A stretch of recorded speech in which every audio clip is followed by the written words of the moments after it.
이렇게 장애우들이 그 적선을 구하는 일들이 자주 있었죠.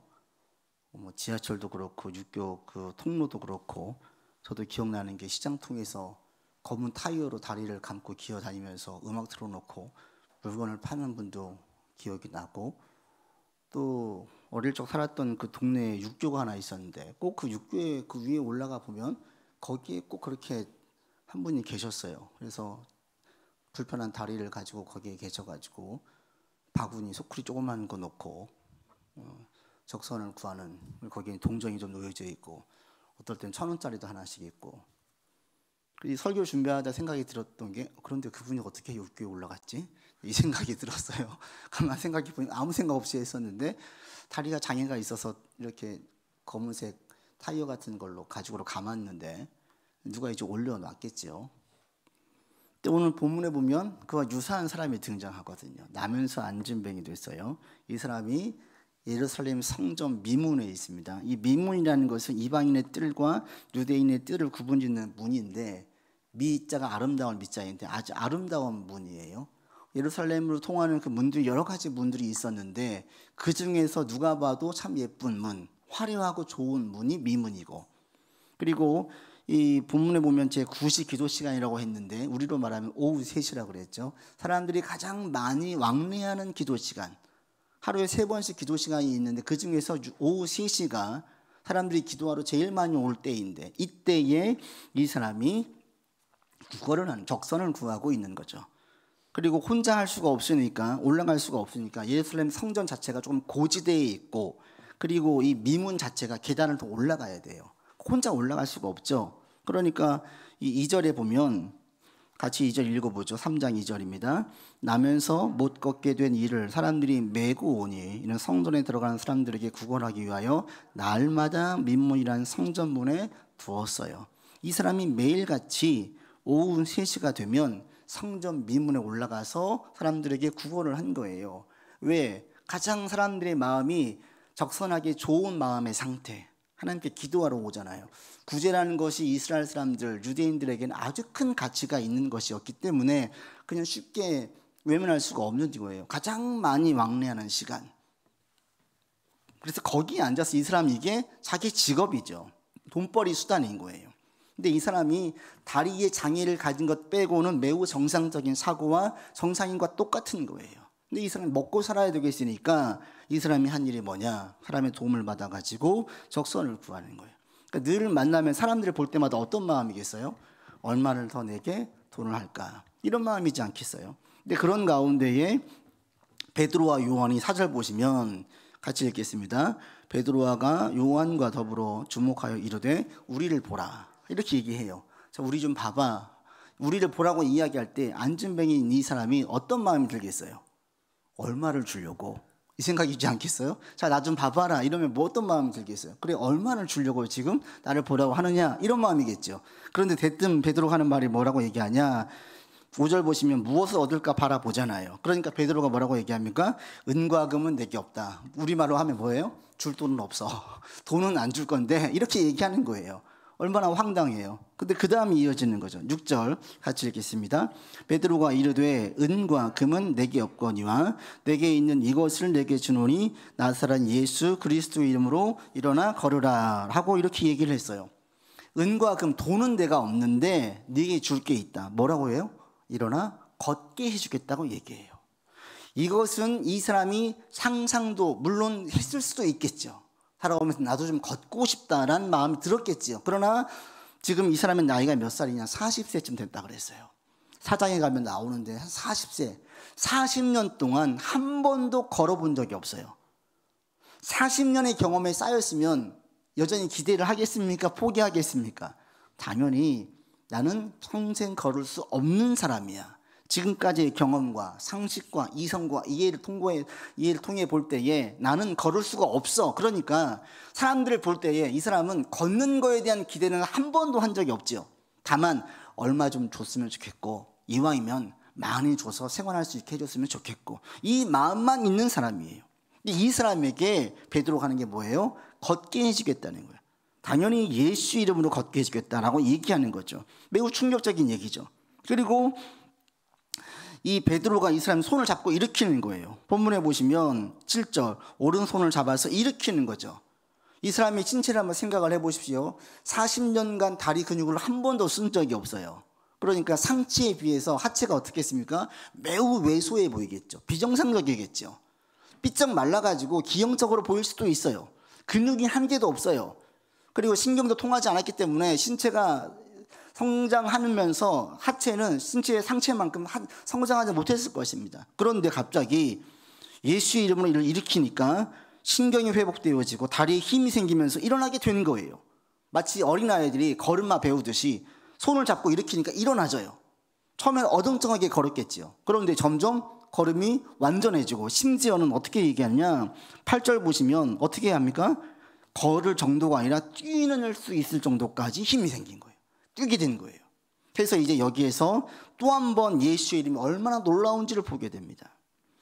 먼저 우리가 이 본문 이 부분까지 주목해 볼 때 느낄 수 있는 게 뭐냐, 예수님을 만난 사람들, 예수님을 믿는 사람들 가운데에 자신이 기대했던 것보다 훨씬 더 큰 것을 받게 된다는 거예요. 우리 하나님은 어떤 분입니까? 우리에게 가장 좋은 것을 주시는 분이에요. 여러분, 이걸 먼저 전제로 나갈 수 있기를 바랍니다. 하나님은 우리에게 벌을 좋아하시는 분이 아니에요. 우리가 올 때에 그런 분들이 있더라고요. 하나님 무서운 분으로 기억하시는 분들이 있는데 하나님은 본래 무서운 분이 아니에요. 우리를 창조 때의 것처럼 처음에 창조하신 다음에 우리에게 생육하고 번성하라 복을 주신 것처럼 우리에게 복을 주기를 원하시고 우리가 그 복을 받기를 원하시는 분이 하나님이에요. 우리 예수의 이름으로 기도하고 의지하고 나아갈 때 하나님은 가장 좋은 것을 주시는 분이에요. 이 사람은 걷기를 기대한 적이 없어요. 그런데 예수님을 믿는 베드로에게 이 감동을 주시고 베드로가 예수의 이름으로 그를 일으키 세우니까 이가 일어나게 됐어요. 이 사람에게 돈보다 더 중요한 게 뭐겠습니까? 걷는 것 아니겠어요? 평생 남들처럼 정상인처럼 걸을 수만 있다면 정상인처럼 사회생활을 할 수도 있고 돈벌이도 할 수 있고 가정을 이룰 수도 있고 자기가 일반적인 사회 구성원을 한 사람은 살아갈 수 있겠지요. 그런데 늘 누군가의 도움을 받아야만 살아가는 사람이었는데 예수님 만남으로 이 삶이 바뀌어진 거예요. 예수님을 만날 때에 이렇게 바뀌어지고요. 예수님 우리에게 가장 좋은 것을 주시는 분입니다. 여러분, 이 믿음으로 나갈 수 있기를 바랍니다. 예수 이름 믿고 의지하고 나아가는 자들에게 주님은 주시는 거예요. 이 예수님의 이름 자체가 능력이 있는 거예요. 근데 이런 분들을 제가 많이 보죠. 너무 힘들고 어려워가지고 뭔가 좀 기대하려고 그냥 교회 오신 분들이 있잖아요. 친구가 교회 가자니까, 또는 어릴 적에 그 교회 다녔던 기억이 추억이 좋아서 교회를 향한 분들이 있어요. 너무 힘들고 기댈 곳은 없고 어떤 찬송가 소리가 좋아서 그냥 교회에 왔어요. 근데 교회에 왔는데 교회를 통해서 주님을 만나게 되어지면 그 자기가 힘들어했던 그 문제만 해소되는 게 아니라 더 많은 것들이 회복되어지고 해소되어지고 치유되어진 역사를 얼마나 많이 보게 되어져요. 이전에 제가 부목사라고 섬길 때 그곳이 고시생들이 많은 곳이었는데 한 번은 교회 사무실로 한 분이 찾아왔어요. 청년이. 그래서 와가지고 교회에 가끔 옵니다. 이 고시 생활이 너무너무 힘들거든요. 조그만 원룸에서 생활을 하고 거의 얘기를 못해. 일상적인 생활이 안 되는 거예요. 그냥 고시원, 그다음에 식당, 그리고 집에서 잠자고 독서실 가고 공부하고 밥 먹고 잠자고 요것만 막 계속 하는 거예요. 근데 한 청년이 하얀 얼굴로 찾아왔어요. 와가지고 한 얘기가, 얘기 좀 할 수 있겠습니까? 예, 얘기 좀 하고 싶어 왔습니다. 네, 얘기하세요. 그냥 얘기가 하고 싶어 왔습니다. 계속 이 몇 달 동안 누구랑 얘기를 해본 적이 없는 거예요. 밥 먹고 공부하고 잠자고 요것만 하다 보니까 자기가 미치겠더래요.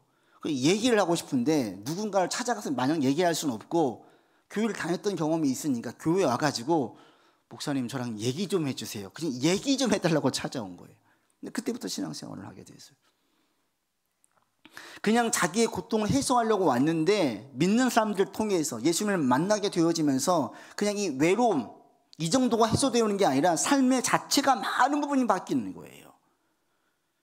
예수님께서 우리 가운데 기본적으로 우리를 어떻게 해주길 원하시냐면 우리가 생각하는 것보다 훨씬 더 좋은 것을 주기를 원하십니다. 모든 부모는 자녀에게 좋은 걸 주기를 원하시는 것처럼 우리가 믿는 하나님은 우리 가운데 가장 좋은 걸 주기를 원하세요. 여러분 이걸 믿으시길 바랍니다. 그리고 우리가 예수의 이름을 믿고 의지하고 나아갈 때 이 가운데 역사가 있는 거예요. 내 이름으로 나가는 게 아니죠. 예수님을 의지해서 나아가면 우리 가운데 이 예수의 이름의 능력이 있어서 많은 좋은 것들을 우리 가운데 주세요. 그래서 여러분, 예배를 드린 이 자리는 사실은 기대하는 자리예요. 기대하는 자리. 설날 세뱃돈 받을 때 아이들이 얼마를 주실지 기대하잖아요. 돈 맛을 아는 아이들은 이제 돈을 알면 얼마나 줄지 기대해요. 우리 아이들도 세뱃돈 끝나고 세배 설 지나고 나면 친구들끼리 모여가지고 서로 막 자랑하는 거죠. 또 얼마 받았니? 얼마 받았니? 돈을 알면 그래요. 어른을 뵐 때 기대하듯이 우리가 하나님께 예배를 드릴 때 이 자리는 사실은 기대하는 자리예요. 하나님 우리에게 충분히 주기를 원하시는 분이에요. 그러니까 여러분 예배를 드릴 때마다 기대하는 마음으로 앉으세요. 예수 이름의 능력이 있어요. 치유의 이름이고요, 회복의 이름이고요, 소망을 주는 이름이에요. 이 이름을 믿고 의지하고 나아가면 평생 나를 힘들게 했던 그 문제들이 해결되어진 역사가 생기고요, 내게 고생시켰던 일들이 해결되어진 역사가 일어나요. 예수 이름에 이런 역사가 있어요. 나면서 걷지 못했던 이 사람의 문제가 해결되어진 것처럼 오랫동안 나를 힘들게 하고 고통스럽게 했던 그 삶의 문제가 주님 안에서 해결되어져요. 여러분, 이런 기대하는 마음으로 나갈 수 있기를 바랍니다. 하나님 제게 어떻게 주시겠습니까? 그런데 이런 소망에 이런 기대가 여러분 가운데 있어야 되는데 많은 분들이 예배를 드릴 때 그냥 타성에 젖어서 습관적으로 매너리즘에 앉아 계신 분들이 있어요. 여러분 그러지 마세요. 기대하는 자가 받게 되어져요. 소망하는 자에게 주께서 주시는 거예요. 여러분 기대하세요. 주님 제게 무엇을 주실지 기대합니다. 예배를 드릴 때마다 이런 마음으로 나가시기를 바랍니다. 근데 우리의 기대의 마음은, 주님께 무엇인가를 기대하고 바라는 그 마음은 소망이 아니에요. 하나님 주셨으면 좋겠어요, 이런 마음이 아니에요. 그러면 확신에 찬 기대예요. 확신에 찬 기대. 여러분 그 12절을 한번 보십시오. 12절 같이 읽겠습니다. 베드로가 이것을 보고 백성에게 말하되 이스라엘 사람들아, 이 일을 왜 놀랍게 여기느냐? 우리의 개인의 권능과 경건으로 이 사람을 걷게 한 것처럼 왜 우리를 주목하느냐? 이 부분에 놀랄 게 하나 있어요. 사람들이 놀랐더니 베드로가 왜 놀라냐고 얘기해요. 여러분 40년 동안 걷지 못한 사람이 걷게 되었어요. 놀랄 일입니까? 놀라지 않을 일입니까? 세상에 이런 일이 나올 일이잖아요. 그런데 이 사실에 놀랐더니 사람들이 놀라니까 베드로가 하는 말이 왜 놀라니? 그래요. 이 반응이 놀랍지 않습니까? 놀랄 일에 놀라는 게 당연하잖아요. 놀랄 일에 놀랐더니 왜 놀라냐고 얘기를 하는 거예요. 놀랄 일이니까 놀란 거잖아요. 그런데 베드로가 볼 때는 놀랄 일이 아니라는 거예요. 왜요? 예수의 이름이 얼마나 능력이 있고 얼마나 대단한지를 베드로는 잘 알고 있었기 때문이에요. 베드로는 직접 부활을 봤어요. 부활하신 예수님을 보고 자신이 보고 있을 때 승천하시는 분을 보았어요. 예수의 이름으로 귀신이 쫓겨나가고 병든 자가 치유되고 죽은 자가 살아나는 것을 보게 됐어요. 그래서 예수님의 이름 자체가 능력이 있음을 너무나 확신하게 알고 있었어요. 이 확신이 앉은 자가 평생 못 걷는 자를 일으켰을 때에 그 사실이 놀랄 일이 아니었던 거예요. 예수 이름은 죽은 자도 살리는데 앉은 뱅이를 치유하지 못할 이유가 없는 거죠. 그러니까 놀라지 말라고 얘기하는 거예요. 베드로는 예수님의 이름이 전능하신 이름이고 능력의 이름을 확신했기 때문에 이런 기적이 일어났을 때에 놀라지 않은 거예요. 여러분은 이런 믿음이 있기를 바랍니다. 예수님의 이름으로 여러분 기대할 때 이런 기대는 하나님 저에게도 이런 일이 있었으면 좋겠어요, 이런 소망의 기대가 아니라 이런 일들이 저에게 삶에 많이 일어날 것을 믿습니다, 확신합니다. 확신의 기대예요. 예수의 이름에 이런 일들이 일어나요. 모든 질병은 치유되어져요. 죽은 자를 살리는 일들이 있어요. 다만 우리가 분명히 분별할 게 있는데 그게 뭐냐면 베드로가 지금 자기 의미로 이 사람을 일으킨 게 아니에요. 성경에 나와 있지 않지만 베드로가 아무나 모든 병자들에게 예수의 이름을 낫게 했던 게 아닙니다. 그래 아픈 자들 와봐, 내가 다 치료해 줄게, 내게 그런 능력이 있어, 이렇게 얘기했던 게 아니에요.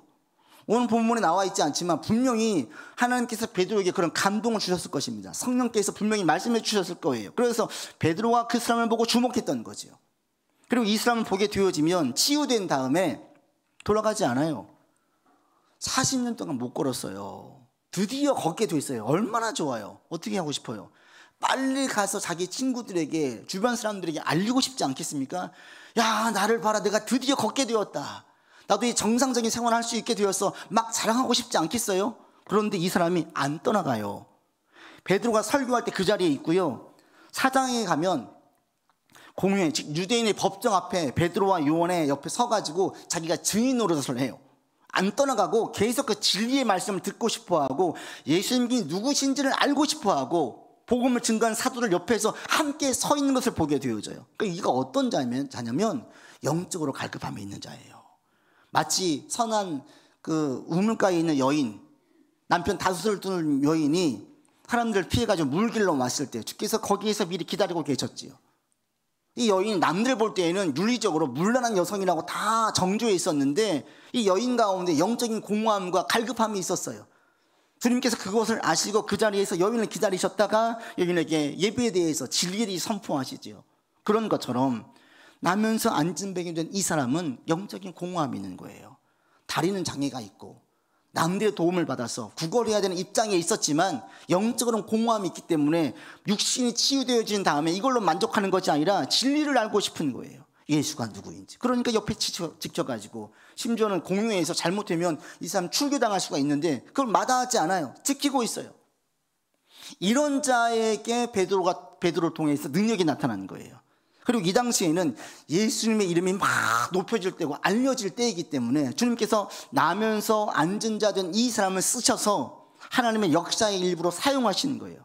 그래서 베드로가 자기 임의대로 내가 한번 해볼까? 이런 마음으로 능력을 행한 것이 아니라 성령께서 그 마음에 감동을 주시고 역사하셨기 때문에 그런 일들이 일어나게 된 거예요. 그러니까 여러분이 이것만 분별하시면 돼요. 예수님의 이름에는 능력이 있습니다. 그 이름으로 기대하고 믿고 나아갈 때, 의지하고 따를 때 가장 좋은 것을 주시고요. 소위 세상에서 말할 때 기적 같은 일들이 내 삶에 있습니다. 이게 역사예요. 이것은 소망이 아니라 확신의 기대예요. 여러분도 기대하세요. 예수 믿을 때 주님은 우리에게 가장 좋은 것을 주시는 분이에요. 그런데 무엇을 어떻게 얼마나 언제 주실지 우리가 알지 못하는 거죠. 다만 주님 안에 믿고 나아가고 소망 가운데 확신 가운데 기대하며 나아가면 주님께서 반드시 주실 때가 온다는 거예요. 여러분 가운데 이런 믿음이 있기를 바랍니다. 지금 이런 믿음을 가지신 분이 있어요. 그럼 여러분들은 감사하세요. 그리고 그 믿음을 절대 놓치지 말고 계속 나아가세요. 그러면 주 예수의 이름에 능력이 있음을 분명히 보게 되어지고요. 이 이름이 진짜 치유의 이름이고 회복의 이름이고 소망의 이름임을 알게 됩니다. 여러분 가운데 이런 확신에 찬 기도로 주님께 나아가시고 여러분 예배를 드릴 때마다 그런 기대를 하세요. 주님, 저에게 늘 좋은 것으로 주시는 주님, 저에게 허락하여 주십시오 라고 기도하세요. 저를 통해서 하나님의 영광이 드러나게 되기를 원합니다 라고 고백을 하세요. 주님, 저에게 있는 많은 기적들을 통해서 특별한 기적들이 많이 일어나게 되어서 사람들이 예수님을 알고 예수님을 믿게 주님 인도해 주십시오 라고 기도하세요. 여러분께 이렇게 기대하며 나아간다면 주께서 우리의 삶에 많은 기적이 일어나게 하십니다. 주님께서도 그런 기적이 일어나기를 원하세요. 우리를 통해서 기적이 나타나는 것을 주님도 즐거워하세요. 때문에 역사를 일으켜 주십니다. 저도 예배를 드릴 때마다 주님 의지할 때마다 그래서 제 삶에도 이런 풍성한 역사들이 있기를 바라고 여러분에게도 이런 풍성한 역사가 있기를 바랍니다. 근데 기대하는 자, 의심하지 않고 소망의 기대가 아니라 확신으로 기대하는 자에게 이런 기적들이 일어나요. 실질적으로 이런 기적의 역사들을 많이 경험하는 분들이 있어요. 그런데 왜 사람들 가운데에 예수를 믿고 신앙생활 하는데 어떤 분들은 그 기적을 맛보고 그리고 어떤 분들은 그런 기적이 계속 맛보면서 살고 있고 반면에 어떤 분들은 그런 기적을 한 번, 두 번 맛보고 끝나고 또 어떤 분들은 그런 기적을 맛보지 못하면서 살까? 그 차이가 있어요. 어디에 있느냐? 여러분 12절 그리고 16절에 그 답이 나와져 있습니다. 다시 한번 12절 읽겠습니다. 베드로가 이것을 보고 백성에게 말하되 이스라엘 사람들아 이 일을 왜 놀랍게 여기느냐 우리 개인의 권능과 경건으로 이 사람을 걷게 한 것처럼 왜 우리를 주목하느냐. 16절로 가보십시오. 그 이름을 믿음으로 그 이름이 너희가 보고 아는 이 사람을 성하게 하였나니 예수로 말미암아 난 믿음이 너희 모든 사람 앞에서 이같이 완전히 낫게 하였느니라. 베드로를 통해서 안전뱅이가 걷게 되어지자 사람들이 깜짝 놀랐죠. 그러면서 누구를 주목했습니까? 12절 마지막에 보시면 베드로와 요한을 주목해요. 야, 저 자들이 누군데 안진뱅이를 낫게 하지? 라고 주목을 했어요. 이게 일반적인 사람들의 관심이죠. 사람들은 누구를 보아요? 누군가 병을 낫게 하면 그를 보아요. 여기에서 여러분 만약에 제가 기도해가지고 누군가 앉으면 일으켰으면 어떻게 돼요? 여러분 예수님 찬양해요? 아니에요. 그때부터 하늘씨앗교회 목사님이 신령한 목사라고 소문나기 시작해요. 사람들은 그런 얘기를 많이 해요. 그죠? 암 말긴 환자에게 안수했더니 암덩이가 떨어져 나가면서 치유되어졌어요. 우리 교회는 기적인 역사로 소문나게 되어지고 목사인 저는 신령한 목사로 소문나게 되어져요. 저에게 기도받고 싶은 사람 줄을 설 거예요. 그랬으면 좋겠는데. 그게 인간적인 마음인데 그런 일이 생겨요? 있을 수 있겠죠. 역사가 있죠. 그런데 관심은 사람들은 어때요? 사람들은 그렇게 되어지면 저에게 주목해요. 우리나라에 그런 치유 역사들이 많이 있었어요. 많은 치유 역사가 있었던 그 목사님, 신령한 목사님 누구예요? 조용기 목사님이에요. 많이 알려진 치유도 있던 권사님들도 계세요. 그러면 사람들은 그분에 대한 얘기를 하지 예수님에 대한 얘기를 안 해요. 본문도 사람들이 베드로를 주목해요. 자, 저자가 누구인데 저 사람 낫게 그랬더니 베드로가 뭐라고 말합니까? 왜 우리를 주목하느냐? 우리 개인에게 이런 권능이 있는 것처럼 왜 우리를 바라보느냐? 아니래요. 그러면서 뭐라고 말합니까? 16절 그 이름을 믿음으로 예수 이름을 믿음으로 너희가 보고하는 이 사람이 온전하게 됐다. 예수로 말미암아 난 믿음이 이 사람을 치유했다. 내가 치유한 게 아니라 예수의 이름이 치유한 거야. 베드로는 사람들이 자기를 주목하자 얘 왜 우리를 주목하니? 우리는 여러분과 똑같은 나는 여러분과 똑같은 사람이야. 내가 이렇게 한 것이 아니라 예수의 이름이 일을 한 거야. 예수님을 주목하게 만들었어요.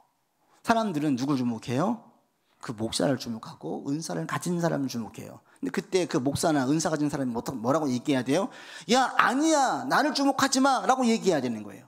이것은 모든 초대교회 사도들이 똑같은 행동, 똑같은 반응을 보였던 것입니다. 바울을 통해서 많은 치유가 일어났어요. 바울을 추앙했어요. 바울이 오석짐을 찌면서 말합니다. 오석 찢었다는 것은 절대 해서는 안 되는 행동들이 일어났다는 얘기예요.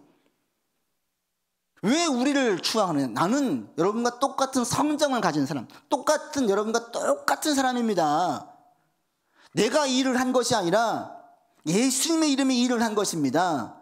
모든 사도들은 자신들에게 관심이 쏟아져 올 때, 스포트라이트를 자신이 받게 될 때에 이걸 자꾸 예수님께 돌렸어요. 누군가 앞에서 자기를 높이면, 신격화시키려고 하면 아주 화를 냈어요. 절대 하면 안 됩니다. 그 어느 분이 와가지고 목사님 이분은 신령한 목사님이야. 우리하고는 달라. 그럼 목사가 뭐라고 얘기해야 돼요? 그럴 수도 있지 하면 돼요? 절대 안 돼요. 거기에서 화를 내야 되는 거예요. 아니요 집사님 그게 무슨 말씀이세요? 내가 그런 능력이 있는 것이 아니라 예수 이름에 그 능력이 있는 것이지. 아니 목사님 아는데요. 아니 그게 아니라 분명히 확실하게 합시다 라고 얘기를 해야 되는데 목사들 가운데 자기가 높여진 것을 즐겨하고 좋아하게 되는 분들이 생겨요. 근데 이게 인간의 마음이거든요. 인간은 교만한 마음이 있어서 높아지고 싶어해요. 누군가 남들을 특별하게 대하면 그것을 기뻐하고 거기에서 누리는 분들이 있어요. 물론 스승으로 선생으로 존경받아 마땅하지만 존경은 필요하지만 다른 범주에 있는 사람은 아니라는 거예요. 모든 사람들은 다 똑같다라는 거예요. 특별한 능력이 나타났다면 그 사람에게 그 능력이 있는 것이 아니라 예수 이름에 그 능력이 있는 것이지요. 그런데 이것을 당연하게 받아들이면 그때부터 변질되어져요. 그리고 이제 어떤 목사가 되냐면 나를 높여주지 않으면 서운해해요. 나를 대접해주지 않으면 서운해해요. 나를 높여주는 것이 당연하게 여겨요. 그러면서 교만해지면서 자기의 모든 말들이 권위적으로 바뀌어요. 내가 얘기하는데 안 들어로 가는 거예요. 하나님 말씀이 아니라 자기가 점점 높여지게 돼요. 이게 변질이에요. 그런 가운데 하나님의 역사는 사라지게 돼요. 제가 성경 말씀 가운데 가장 두려워하는 말씀들 중에 한 가지, 가장 무서운 말씀 중에 하나가 뭐냐면 이 마태복음 7장에 있는 말씀입니다. 7장에 주님께서 마지막 때를 말씀하시는데 이렇게 말씀하세요. 그날에 많은 사람이 나더러 이르되 주여 주여 주의 이름으로 선지자 노릇하고 귀신을 쫓아내며 많은 권능을 행하지 아니하였나이까. 그러니까 주님께서 말씀하십니다. 내가 너희를 도무지 알지 못하니 불법을 행하는 자들아 내게서 떠나가라. 주님의 이름으로 목사 노릇하고요, 귀신을 쫓아내고요, 권능을 행했어요. 그랬는데 마지막 때에 주님께서 나는 너를 모른다라고 하신다는 거예요. 얼마나 무서운 말씀이에요. 권능이 행해졌어요. 능력이 나타났어요. 그런데 그 모든 것들을, 그 영광을 자기가 취하는 사람, 예수님께 영광을 돌려야 되는데 자기가 취할 때 주님께서는 모른다라고 얘기한다는 거예요. 얼마나 무서운 말씀이에요. 스스로 영광을 취하는 자들에 대하여서 하나님은 크게 벌하시는 거예요. 그러니까 사도 바울도 늘 날마다 자기를 쳐서 복종시킨다고 그랬어요. 나를 높이는 걸 나는 싫어하는 거예요. 극도로 경계하는 게 이거였어요. 누군가 나를 신격화시키려고 할 때, 우리와는 다른 범주의 사람이라고 자꾸 높이려고 하면 계속 그걸 말렸어요. 아니다 계속 얘기했어요. 왜? 자기가 살려고. 거기에 취하면 자기가 죽으니까, 자기가 변절되니까. 어떤 사람에게 하나님의 기적이 나타나냐면 기적의 역사 현장에 있을 그 자리에서 그를 보는 것이 아니라 그를 통해서 예수님을 바라보는 사람들. 저는 여러분 모두가 예수님께 주목할 수 있기를 바랍니다. 여러분을 통해서 어떤 능력이 나타났어요. 누군가 나를 높여줘요. 어떻게 해야 돼요? 거기에서 취해 있으면 안 되는 거예요. 내게 무슨 능력이 더 있는 게 아니다. 예수 이름의 능력이 있는 것이다. 그래서 우리가 높여지는 것을 극도로 경계해야 되는 거예요. 여러분 모두가 다, 여러분이 누군가 부러워할 만한 자리에 있습니까? 높은 자리에 올라갔습니까? 남들이 자꾸 날 높여주는 시기가 있어요. 높여주고 있습니까? 그때 가장 경계할 게 뭐예요? 자꾸 내가 높아지는 걸 경계해야 돼요.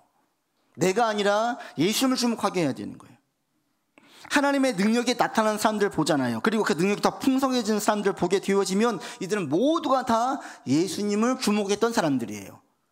조용히 목사님을 통하여서 목사님이 대단해 이게 아니라 목사님을 통해서 예수님의 능력을 찬양하는 사람들에게서 능력이 나타나는 것이고요, 목사님만 쫓아다니는 사람들은 그 능력이 없어요. 하나님의 기적을 보지 못해요. 여러분들이 점점 예수님의 이름이 얼마나 대단한지를 자꾸 알아갈 수 있기를 바랍니다. 때로는 저를 통해서 또는 여러분 주변의 이웃들을 통해서 믿음의 사람들을 통하여서 그들을 통해서 예수님을 보게 되어야 되지, 사람들 보게 되어지면 그의 삶에서는 하나님의 기적의 역사가 없어요. 왜 기적을 보았다가 그 기적이 중단될까요? 하나님에게서 사람에게로 시선이 옮겨지니까 그래요. 자기에게로 시선이 옮겨지니까 그래요. 하나님의 기적이 있는 많은 사람들 보게 되어지면 소망이 하나예요. 오직 예수님만 바라보고요, 예수님의 영광이 나타나기를 원하고요, 예수님의 이름이 높여지기를 원하지, 자기가 높여지거나 누군가가 높여지기를 원하지 않아요. 제가 지금도 기억나는, 예전에 어느 교회 전도, 그 큰 대형 교회에서 전도지를 돌리는데 깜짝 제가 놀란 적이 있었는데, 그 저희 전도 문구에 우리 교회엔 누구누구 어떤 목사님이 계십니다, 이렇게 전도 문구가 있는 거예요. 제가 그걸 보고 깜짝 놀랐어요. 전도지, 그런 전도지 처음 봤어요. 모든 전도지에는 예수님에 대한 얘기가 나와 있는 그 교회에서, 그 교회에 나온 전도지에는 그 목사님에 대해, 그 목사님이 인지도도 있고 영향력도 있고 세상에 알려져 있는 분이에요. 그런데 그 목사님을 자랑하더라고요. 큰일 날 일이에요. 큰일 날 일. 그걸 목사님이 아셨는지 모르겠는데 그 전도지를 보고 제가 받았던 충격이 있어요. 아무리 존경받을 만한 사람이고 아무리 대단한 일을 한 사람이라고 해도 교회에선 절대로 높여지면 안 되는 거예요. 오직 예수님만 높여져야 되는 거예요. 여러분도 마찬가지고 저도 마찬가지고 우리는 모두 우리를 통해서 나타날 그 예수의 이름이 얼마나 대단한지를 드러내야지, 내가 얼마나 대단한지를 드러내서는 큰일 납니다. 그러면 그 삶에 하나님의 기적의 역사가 중단되어지고 나타나지 않습니다. 여러분 예수님께 주목할 수 있기를 바랍니다. 예수님만 높일 수 있기를 바랍니다. 여러분 가운데 이 소망이 있으면 그런 여러분의 삶에 하나님께서 많은 기적을 일으켜 주세요. 세상 사람들이 볼 때는 소위 기적이라고 하는 일들이 우리의 삶에 많이 생겨지고요, 주님께서 가장 좋은 것으로 주시는 것들을 많이 경험하게 되어져요. 여러분 말씀을 믿습니다. 기도할 때마다 그렇게 기도하세요. 하나님, 저에게도 많은 기적을 허락하여 주실 줄 믿습니다. 기도하세요. 어떤 문제로 힘들어하고 있습니까? 하나님, 회복의 이름, 치유의 이름, 능력의 이름, 예수님 의지하며 나아가오는 이런 역사가 있게 하여 주십시오 라고 기도하세요. 그리고 이런 역사를 통해서 내가 영광 받는 것이 아니라 우리 주님께서 영광 받는 그런 삶이 되어지기를 원하오니 우리를 사용하여 주십시오 라고 기도하시기를 바랍니다. 아시겠습니까? 이런 믿음으로 우리가 나아갈 때 주께서 우리의 삶에 많은 역사와 기적들이 일어나게 해 주실 것입니다. 기도합시다. 아버지 하나님, 주님의 이름에 능력이 있습니다. 권능이 있습니다. 치유의 역사가 있습니다. 이 이름을 믿고 의지하며 나아갑니다. 주님,